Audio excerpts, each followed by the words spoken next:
Obviously, thank you for being here tonight. Week 2 of our Bible and Science, Creation and Evolution. Last week, we looked at the topic, Inspired by God, and I built the case that the Bible gives its own evidence that it is indeed the inspired Word of God, which brings with it, obviously, authority, and we talked about that as well. This week, we look at creation or evolution, the Big Bang. Next week, we'll look at stellar and planetary evolution. As you know or may not know, during the Big Bang, only hydrogen and helium were created. The stars and the planets came much later, according to the theory. Organic evolution following that, that's the origin of life, or the supposed origin of life. And then macroevolution, or a change in phylum, or the supposed idea that animals can change into different kinds of animals. And so we'll look at that in a coming week as well. Just like last week, we have definitions so that we make sure we define words the same. Tonight it's science, cosmology, and evolution. Is my lapel on, Gary? Yeah, it's on. Okay, good. Okay, science, this is from Webster's Dictionary. Knowledge about the natural world that is based on facts, learned through experiments and observations. So watch that definition. There's a couple of key words there. Again, we could provide a bigger definition, but this is a good working definition. Knowledge about the natural world and know what it's based on. Facts, learned through experiments and observations. Because I'm going to ask you later, does the Big Bang fit this definition of science? Now, the Big Bang is also a study in cosmology. This is Merriam-Webster's Dictionary, the definition of cosmology. A branch of metaphysics, now metaphysics is a division of philosophy, a branch of metaphysics that deals with the nature of the universe, or their second definition, a theory or doctrine describing the natural order of the universe. And I think we might loosely agree that the Big Bang does fit this very loose definition of cosmology. Now, when we say the word evolution, the truth is the word is used a number of different ways. Tonight, we're talking about cosmic evolution. We're talking about, according to the theory of the Big Bang, the start of space, the start of time, and the start of matter.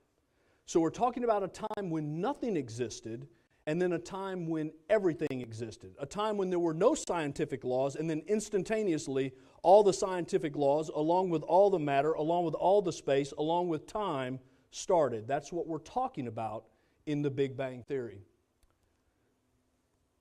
This is Space.com's definition. Again, this is not mine, this is theirs. The Big Bang Theory is the leading explanation about how the universe began. In its simplest form, it says the universe as we know it started with a small singularity, then inflated over the next 13.8 billion years to the cosmos that we know today. They go on to say this, not my words, theirs. Because current instruments don't allow astronomers to peer back at the universe's birth, much of what we understand about the Big Bang Theory comes from mathematical formulas and models. Now, I find that very interesting because even in Space.com's explanation of the theory of the Big Bang, it's clear we're already moving away from observable science that's done through experimentation. Again, not my definition, theirs. Now, this next video clip is from National Geographic. I'll let an evolutionist explain to you the Big Bang Theory. But what's amazing is that in the entire universe, nothing is more powerful than the colossal explosion that created it all, the Big Bang.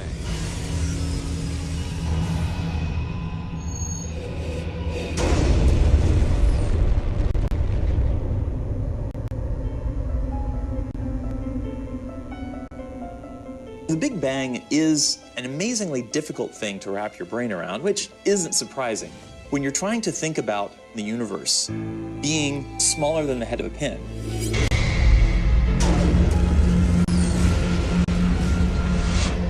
Actually, smaller than an atom, about as small as the proton at the center of an atom.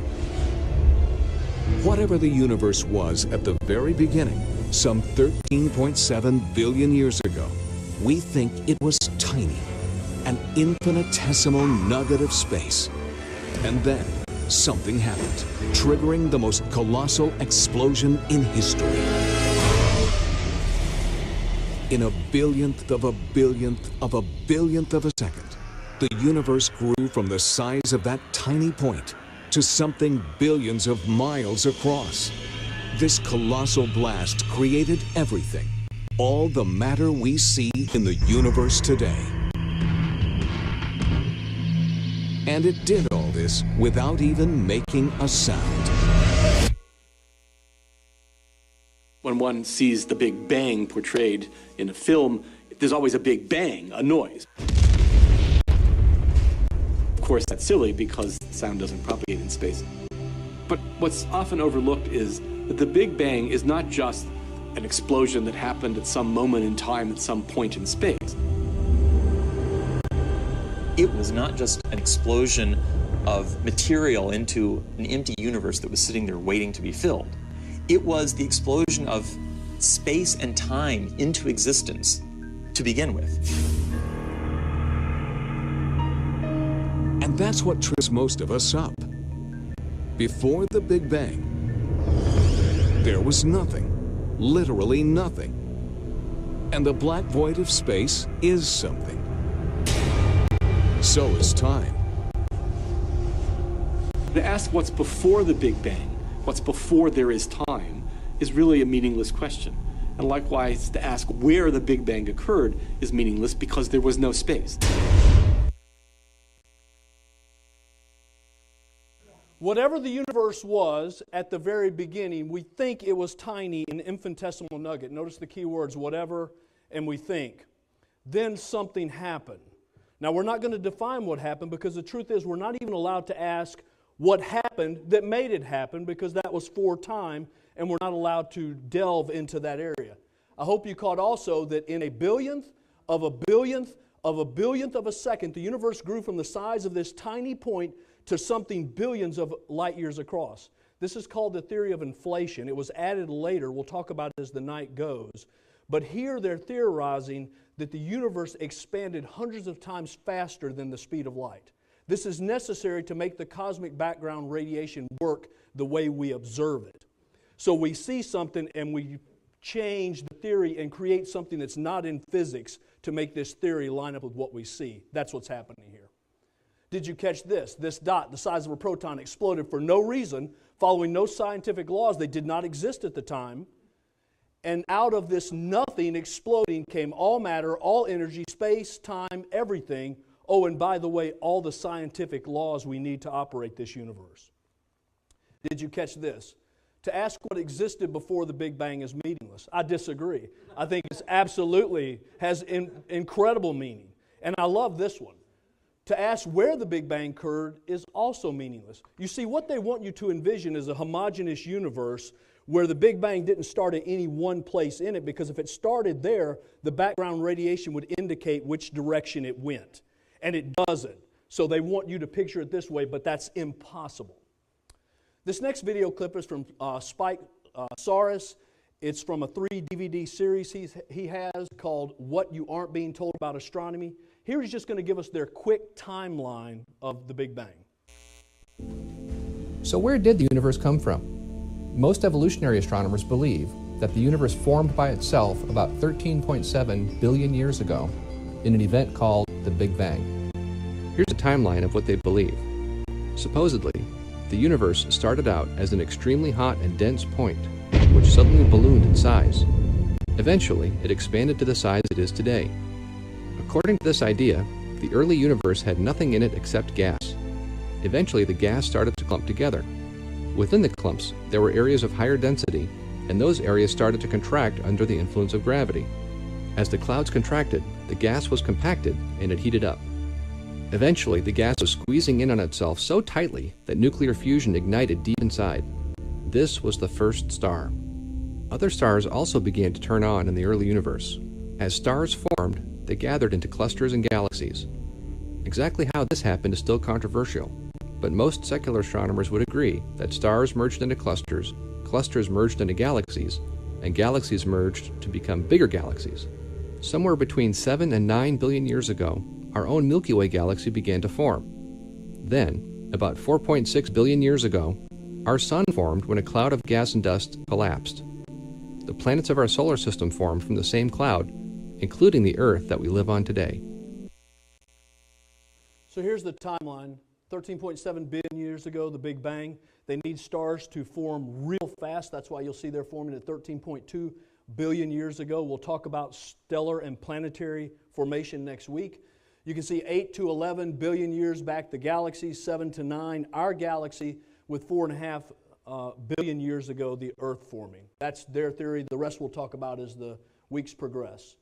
This is Discover Magazine. You can see on the cover there, where did everything come from? They have the little dot at the size of the creation at 10 to the minus 14th second. So that's how big it would have been. And then if you catch what's down there at the bottom, it says this: the universe burst into something from absolutely nothing, zero, nada. And as it got bigger, it became filled with even more stuff that came from absolutely nowhere. How is that possible? That's a good question. Ask Alan Guth. His theory of inflation helps explain everything. Well, I've already told you the mystery hidden behind inflation that they're not going to tell you about. But let's see what Alan Guth says. This is Scientific America. This is Alan Guth. The observable universe could have evolved from an infinitesimal region. By the way, what he means is a dot. It's then tempting to go on, or to go one step further and speculate that the entire universe evolved from literally nothing. This is Paul Davies in his book, The Edge of Infinity. He says this: the Big Bang represents an instantaneous suspension of physical laws. That's really not true. There were no physical laws. But we'll go with him. The sudden abrupt flash of lawlessness that allowed something to come out of nothing. That is lawlessness. And it represents a true miracle. Now, this is what I find amazing. Typically, evolutionists do not allow miracles, but it seems that as long as they're not related to divine, they're quite comfortable with miracles. But that's Paul Davies. So that was a quick overview of the Big Bang. We're going to come back, don't worry. I want to give you a quick overview of biblical creation. Pastor did this on Sunday, so I'll only be here a minute. Genesis 1:1, the 10 words we were all going to memorize. In the beginning, God created the heavens and the earth, right? And the earth was without form and void, and darkness was on the face of the deep. The Spirit of God is hovering over the face of the waters. Obviously, we get a picture of a planet that's covered by water. This becomes important because that's completely different than the theory of evolution. The Big Bang Theory, planetary and stellar formation. Then God said, let there be light. There was light. God saw the light, that it was good. God divided the light from the darkness. God called the light day. The darkness He called night, so the evening and the morning were the first day. Then God said, let there be a firmament in the midst of the waters. Pastor talked about that language. We will revisit this language some more, don't worry. And let it divide the waters from the water. So this firmament is dividing waters from waters. Thus God made the firmament and divided the waters which were under the firmament from the waters which were above the firmament. And it was so, and God called the firmament heaven.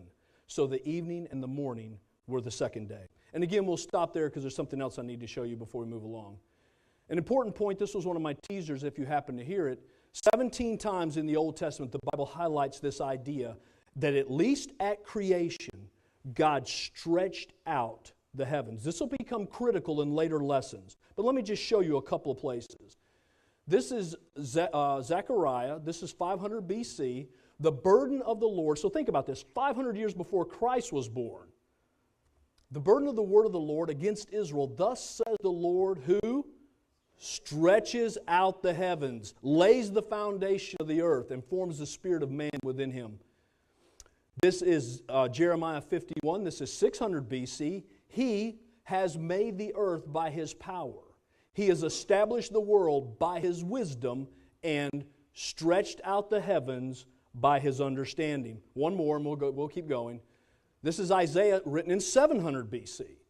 I made the earth, that's Yahweh speaking through the prophet, and created man on it. My hands stretched out the heavens, and all their host I have commanded. So we'll stop there, but I would say even we're just getting started, and there's glaring differences between biblical creation and the Big Bang theory of evolution, of cosmic evolution.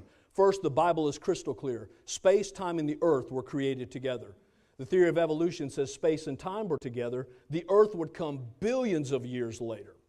The Bible says the earth was created before the sun. That's what we saw on day one. We saw a planet covered with water. That's not what the Big Bang theory says. The Big Bang theory says, no, the sun formed first, all the planets formed later. The Bible says the oceans existed before the land. In fact, if we had looked at the language, it's so specific, it's amazing. God gathers the waters together and dry land appears. The exact opposite of what I would have thought he did. And we'll talk more about that. But that's the exact opposite of the theory of evolution in the Big Bang. It says this was a hot, molten rock, that all the water was brought to it from comets. Thus, if we flatten out the Earth, we have 1.4 miles of water across this planet brought to us by comets. You've got to be kidding me. Biblical creation says God's the agent of creation. The theory of evolution has this strange idea that creation is the author, the agent of creation. It just happened. It happened because it happened. These two explanations, even as we get started, we're done day one, night one, they're very different. They're not compatible. Again, this is Spike. We're now going to start talking about problems in the theory. To assess the validity of the Big Bang model, we need to examine it in a little more detail. Let's start at the beginning. The Big Bang theory says that in the beginning, there was nothing. Then it exploded. What exploded? Nothing exploded. How can nothing explode? Big Bang believers explain that nothing can explode and does. In fact, nothing did explode and made everything. That's why there's everything instead of nothing, because nothing exploded and created everything. There, see how easy that is? Of course, saying that nothing created everything doesn't work. Nothing can create nothing. Nothing can do nothing. From nothing, nothing comes. As R.C. Sproul once said, if there was ever a time when there was truly nothing, there could never be anything. And as Dr. Phil Fernandez once said, you can't tell me that nothing made everything. I know too much about nothing. If you ask a secular cosmologist about this, some will just shrug and say that the question of what existed before the Big Bang is meaningless, because time itself didn't exist before the Big Bang. So we can't ask about conditions before the Big Bang, because there was no before the Big Bang. There was no then. As a Harvard astrophysicist explained, what came before the Big Bang might well be a meaningless puzzle, since at the beginning of the universe, matter, energy, space, and time probably all came into being. The concept of time before the Big Bang is quite possibly nonsense. To most cosmologists, asking what happened prior to the Big Bang is akin to asking what lies north of the North Pole. In other words, we aren't allowed to ask how the Big Bang could have happened, because it just did. The Big Bang happened because it happened. And since there was nothing that could have created the universe just created itself because it created itself. That's not good reasoning, though. Something can't create itself, because in order for the something to do anything, it must first exist. Self-creation would mean that the universe would have to exist before it existed, which is obvious nonsense. Sometimes you'll hear people say that yes, the Big Bang was extremely improbable, but if you wait long enough, even events that are extremely improbable will eventually occur. Well, that doesn't work either, for two reasons. Number one, self-creation isn't improbable, it's impossible.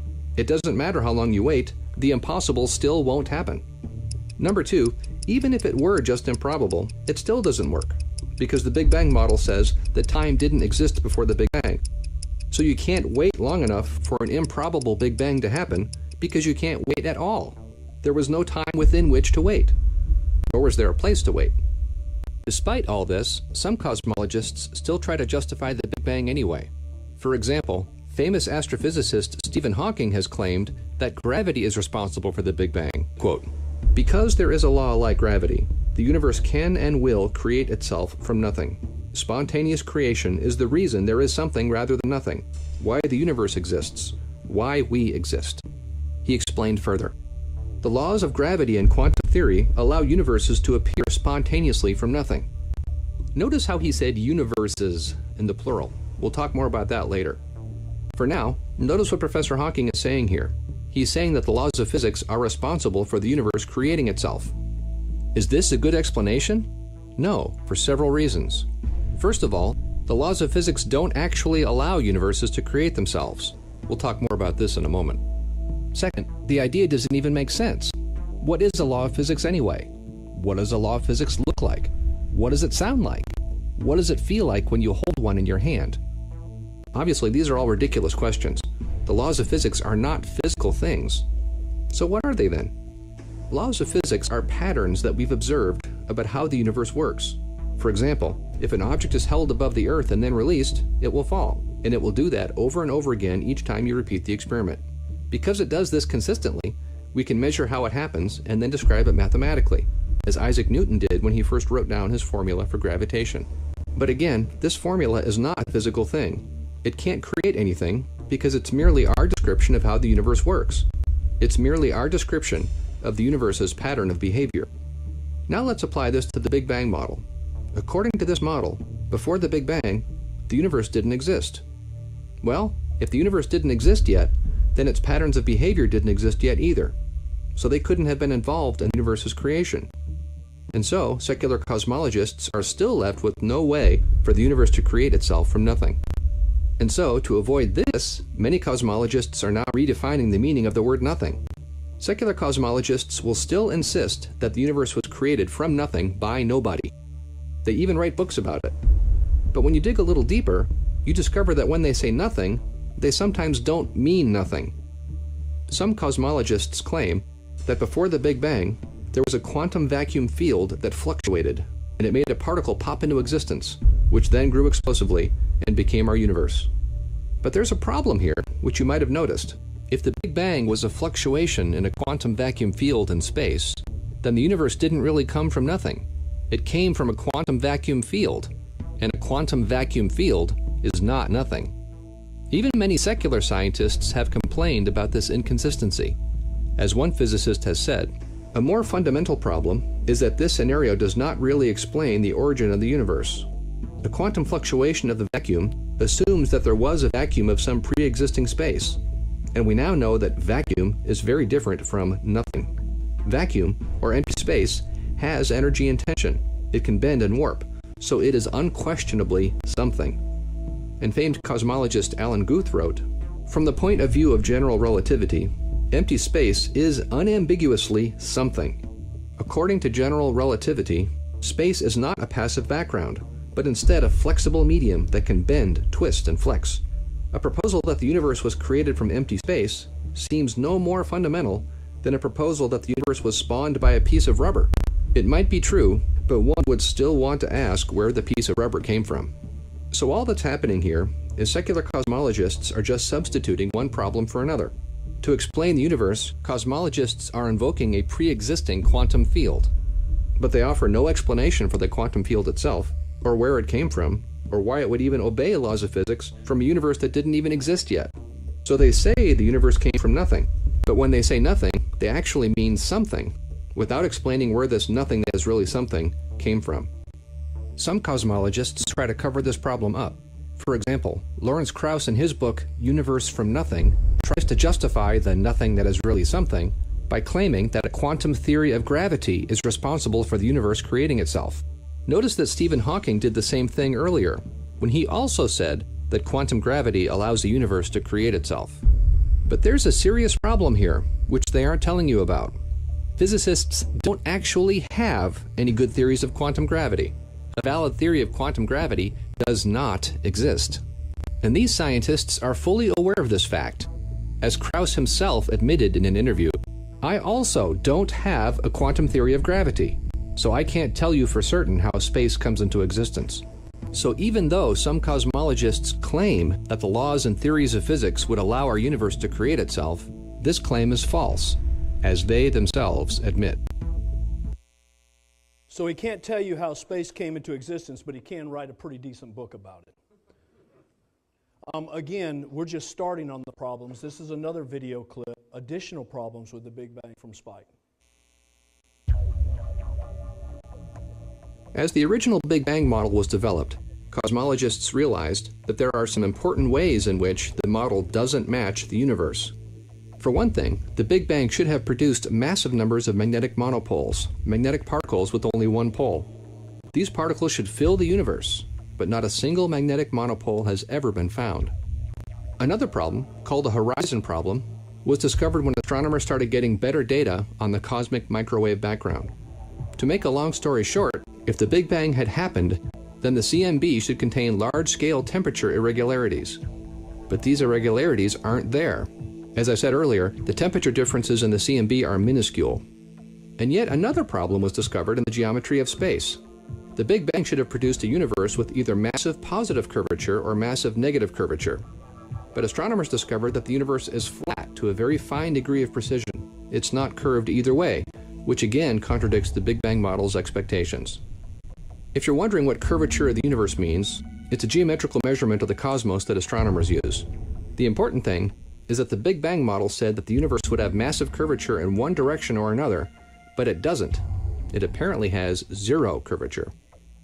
Each of these problems contradicted the Big Bang's predictions, and each one presented a fatal challenge to the model. So cosmologists were relieved when in 1980, a cosmologist named Alan Guth proposed a radical new idea that is now called inflation. Inflation says that right after the Big Bang occurred, the entire universe grew explosively for a very short time.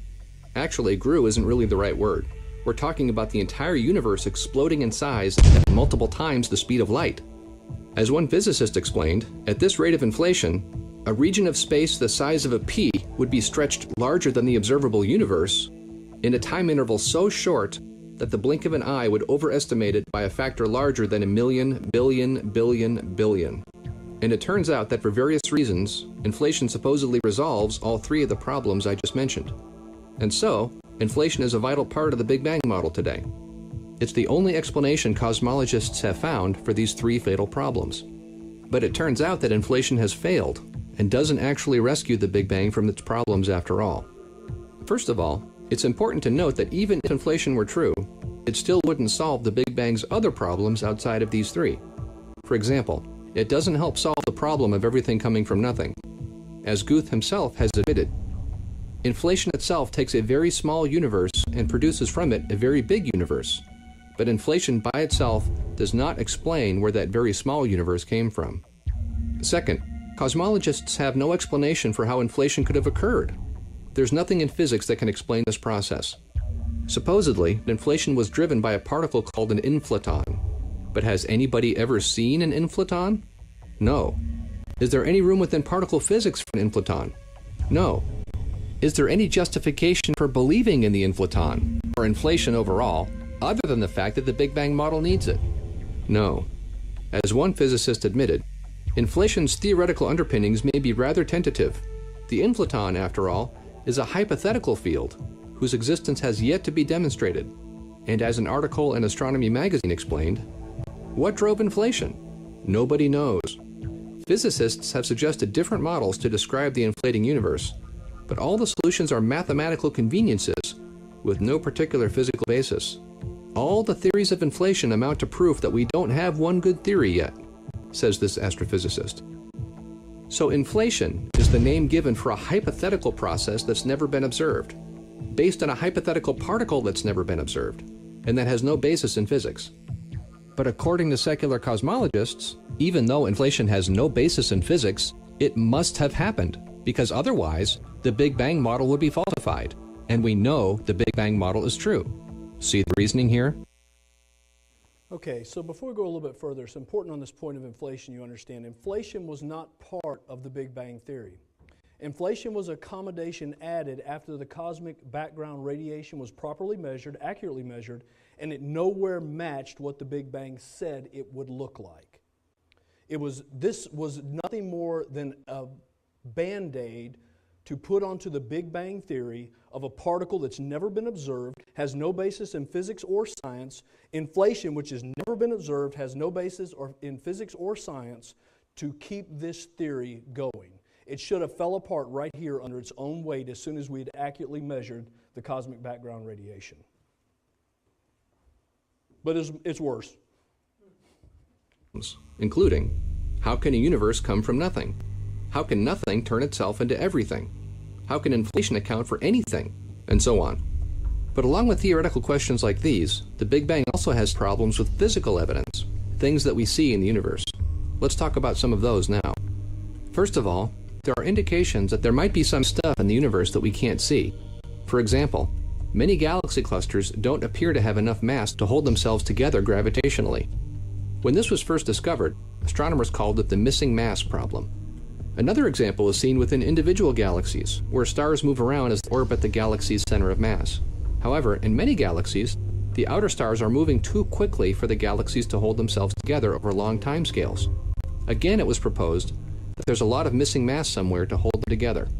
Most astronomers today believe that these observations indicate that there is actually mass there to hold these structures together. They believe that this mass isn't really missing because it's there. It's just that we can't see it. But if these observations were actually caused by mass that we can't see, how much of it would there be? A lot. Almost 6 times as much as the visible mass. For every galaxy you see, there would be almost 6 galaxies worth of stuff that you don't see. In other words, only 15% of all the physical stuff in the universe would be visible to us. The other 85% would be invisible. This invisible mass has been named cold dark matter. Matter because it's physical stuff, cold because it's moving at slow speeds, and dark because it's invisible. Now, when I say it's invisible, I'm not saying we can't detect it because it's too small or too dark to see. No, it's invisible in its very essence. It emits no visible light, no X-rays, no radio waves, nothing. Nor does it absorb any light or reflect any light. In fact, it doesn't interact with light at all. That's why it's invisible, because light and all other forms of radiation would pass completely through it. This is only one possible explanation, though. There are several other explanations, some of which don't even require there to be any missing mass at all. They account for the observations in other ways. But most secular astronomers reject all these other possibilities. Why? Because they don't fit the Big Bang model. So, because most secular astronomers believe in the Big Bang, they must believe that the missing mass is made up of cold dark matter, an exotic new form of matter that's not made up of atoms, but some other particles that are invisible. Matter like this would be outside of known physics. That's why you'll see astronomers frequently make comments like this one. What exactly is it? What is it made from? Well, the simple answer is, we don't know. No known particle fits the description. And as a Princeton cosmologist has commented, it's an embarrassment that the dominant forms of matter in the universe are hypothetical. Even though there are no good theoretical candidates for dark matter particles, many physicists have been looking for them anyway. So far, the searches have been unsuccessful. But let's say that someday, researchers actually found a new particle that meets this description. Would that support the Big Bang model and discredit the creation model? No, it wouldn't. If new forms of matter were found, the current Big Bang model would need to be modified to account for them. If cold dark matter were discovered, and if it turned out to be the explanation for the missing mass, this wouldn't be a triumph for the Big Bang model. Instead, it would require yet another modification of the Big Bang model. Yet another bandage slapped onto a theory that has already accumulated a pile of them. Remember, the Big Bang was supposed to have created all the matter in the universe, and this would include dark matter, if it exists. However, the current Big Bang model was set up to explain only normal matter. It has no explanation for this mysterious stuff that's supposed to make up 85% of the mass of the universe. As one astrophysicist explained, really, we have no idea what's causing it. We so don't know what's causing it that we shouldn't even call it dark matter, because that implies we have some understanding that it's matter. We don't know what it is. I could call it Fred. 85% of all the gravity in the universe comes from something about which we know nothing. Let me rephrase that last sentence. 85% of all the gravity in the universe comes from something about which the Big Bang model knows nothing. In the late 1990s, astronomers were studying some faraway supernovae. Supernovae are enormous explosions in space that occur under certain circumstances. For example, if a white dwarf star pulls material off of a companion star, it can only do this until a critical threshold is reached. At that point, the white dwarf quickly explodes in a massive, violent catastrophe. Anyway, astronomers were studying these supernovae, and they discovered something unexpected. The astronomers calculated the distance of the supernovae by measuring the brightness of the explosions. Then they calculated the distance that the Big Bang model predicted based on the redshifts, and the distances were slightly different. What does this mean? Well, according to the Big Bang model, this means that not only is the universe expanding, but the expansion rate is also accelerating. In other words, it's not only getting bigger, it's getting bigger faster and faster. According to the Big Bang model, all of the space in the universe must be filled with some kind of anti-gravity energy, driving the universe into expanding faster and faster, even though mutual gravitation among all the galaxies would otherwise prevent this. The Big Bang model requires a tremendous amount of this energy, filling the entire universe, and growing as the universe itself expands. So what is this mysterious anti-gravity energy that the Big Bang model requires? It's become known as dark energy, not because it's something that looks dark, but because it's similar in some ways to the concept of dark matter. Just like dark matter, it's outside of known physics. Nobody has ever seen any, and nobody has any idea of what it could possibly be. Earlier we saw that secular cosmologists believe that 85% of the physical stuff in the universe is invisible cold dark matter. But this invisible dark energy would be about twice as abundant as all the physical mass is, about 68% of the total mass energy of the universe. As an article in Astronomy magazine explained, to get enough oomph, that's a technical cosmological term there, to drive the present acceleration of the universe, dark energy must make up about 68% of the total density of the universe. The biggest problem with this idea is that no one has any idea what dark energy is. So far, all we've been able to do is name it. So what exactly is dark energy? The obvious answer is, again, we don't know. Actually, the situation is even worse. We really don't know.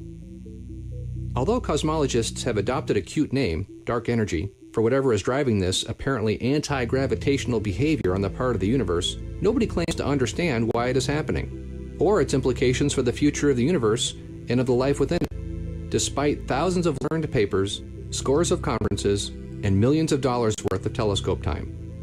The nature of dark energy is now perhaps the most profound mystery in cosmology and astrophysics, and it may remain forever so.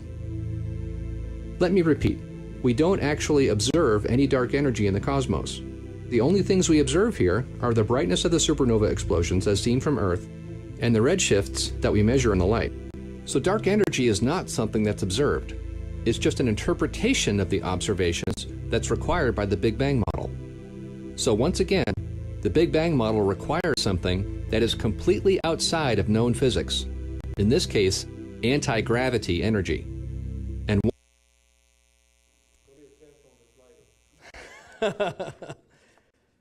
So these dark side chameleons, dark matter and dark energy, are required for the Big Bang to match what we observe in the universe. Now we're talking about, as you think about this, things that are outside known physics, outside known science, have never been observed, have never been found. Keep in mind, we've been looking for dark matter for better than 20 years now, and we've not found one of these exotic particles that make up 85% of the matter of our universe. You must be kidding me. It is an embarrassment to even hear things like this, that educated people believe this. And then finally, the inflation particle, the inflaton particle and inflation in general, just like dark matter and dark energy, are accommodations to a theory that long ago would have fallen apart without them. They're not based in physics, none of them. They're not scientific. One more short video. This is from Evolution's Achilles' Heels. You can see the speakers there. Dark matter is invoked to explain peculiar motion in spiral galaxies and in clusters and so on. Dark energy is used to explain this anomalous acceleration of the universe when they use these bright supernova light sources. And inflation is used to smooth out the universe, to make it appear the way we see it today. But these unknowns are not experimentally verified and in my opinion, never will be. The Big Bang Theory has a number of secular objectors. In 2004, 33 of these cosmology dissenters wrote an open letter published in New Scientist, and over 100 more cosmologists have added to this letter. And they said, among other things, an open exchange of ideas is lacking, and doubt and dissent are not tolerated. In no other field of physics would this continual recourse to new hypothetical objects be accepted as a way of bridging the gap between theory and observation. So you might ask this question, why with all the modern technology, supercomputers, we have large telescopes with adaptive optics, we have space telescopes, why haven't we found the observational evidence to firmly establish the Big Bang without invoking all these unknowns? To believe in the Big Bang, you have to take it on faith. There's certain things you have to assume as given, without which you can't even make a calculation. How do you get to the ludicrous situation of 96% of the universe made up of stuff we know nothing about? Cosmology is not experimental science. In fact, I would go so far as to say cosmology is not even science. It's a philosophy, it's a religion, a worldview, it's a belief system. It's not science at all. So is the Big Bang science? We'll go back to Webster's dictionary. Knowledge about the natural world that is based on facts learned through experiments and observations. I would build the case that the Big Bang has nothing to do with science. In fact, what it has everything to do with is a theory that teaches there is no God. And it's being hobbled together with unscientific principles, with particles and theories not rooted in physics, not grounded in reality, and nothing to do with observable science. So ask a question. How is the Big Bang theory, as we've heard tonight, how is that more scientific than in the beginning God created the heavens and the earth? If you go back to last week, I think we have many, in fact, we covered the state of Texas 2 foot deep in reasons to believe the Bible, the divine inspiration of the Bible, the account of what the Bible says is authoritative when it speaks. We have no reason to believe in a theory that is so different and so contrary to both science and what we observe in the real world.